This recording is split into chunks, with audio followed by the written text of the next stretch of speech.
দীর্ঘদিন যাবৎ গ্যাস্ট্রিক এবং বুকের জ্বালাপোড়ায় ভুগতেছিলাম। অনেক ডাক্তার দেখানোর পরেও আমার সেই সমস্যার সমাধান হয় নাই। আমি এই ওষুধটা খেয়ে আনার পরে আমি খেয়েছি, আলহামদুলিল্লাহ এখন আমি সুস্থ আছি, অনেকটাই সুস্থ। তো এই টক দিয়ে দুধ অনেক জায়গা থেকে অনেকে ওষুধ নিয়েছি, কিন্তু কোনো কাজ হয়নি। এটা খাওয়ার পরে আলহামদুলিল্লাহ আমি এখন ভালো আছি। আমার ওয়াইফ দীর্ঘদিন গ্যাস্ট্রিকে খুব সমস্যায় ভুগতেছিল। অনেক ওষুধ খাওয়ানো হয়েছে, অনেক কিছু দেখানো হয়েছে, অনেক ডাক্তারও দেখাইছি, কিন্তু এটা আসলে কোনোভাবে কমতেছিল না। অর্ডার করার পর আমি আমার ওয়াইফকে কিছুদিন খাওয়ানোর পর আলহামদুলিল্লাহ একটা ভালো একটা রেজাল্ট পাইছি। আমার ব্যক্তিগত একটা মতামত দিচ্ছি, আপনারা এটা নিয়ে ব্যবহার করতে পারেন। গ্যাস্ট্রিক, বুক জ্বালা পড়া, বিভিন্ন সমস্যায় দীর্ঘদিন ভুগতেছিলাম। এই সমস্যা নিয়ে আমি ওষুধ খাইছি, এর দ্বারা কোনো আমি ওই রকম উপকার পাইনি। এই প্রোডাক্টটা অনলাইন থেকে অর্ডার করছিলাম, ইনশাল্লাহ খাওয়ার পর আমি অনেক উপকার পাইছি। প্রায় 3-4 বছর ধরে আমার গ্যাসের সমস্যা অনেক।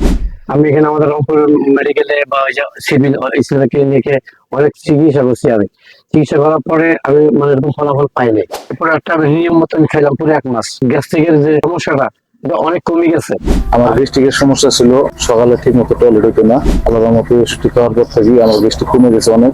সকালে নিয়মিত পায়খানা হয়। আমি দীর্ঘদিন থেকে গ্যাস্ট্রিকে ভুগছিলাম, অনেক ডাক্তার দেখাইছি, কিন্তু আমি কোনো ফলাফল পাই নাই। এই ওষুধটা খাওয়ার পর আমি মোটামুটি সুস্থ আছি। আমি দীর্ঘদিন যাবৎ গ্যাস্ট্রিকের সমস্যায় ভুগি। পরবর্তীতে আমি অনলাইনে প্রোডাক্টটার বিজ্ঞাপন দেখতে পাই এবং এখানে অর্ডার করি। সেবনের পরে আলহামদুলিল্লাহ আমি অনেক ভালো আছি। আমি দীর্ঘদিন যাবৎ গ্যাস্ট্রিকের সমস্যায় ভুগতেছিলাম।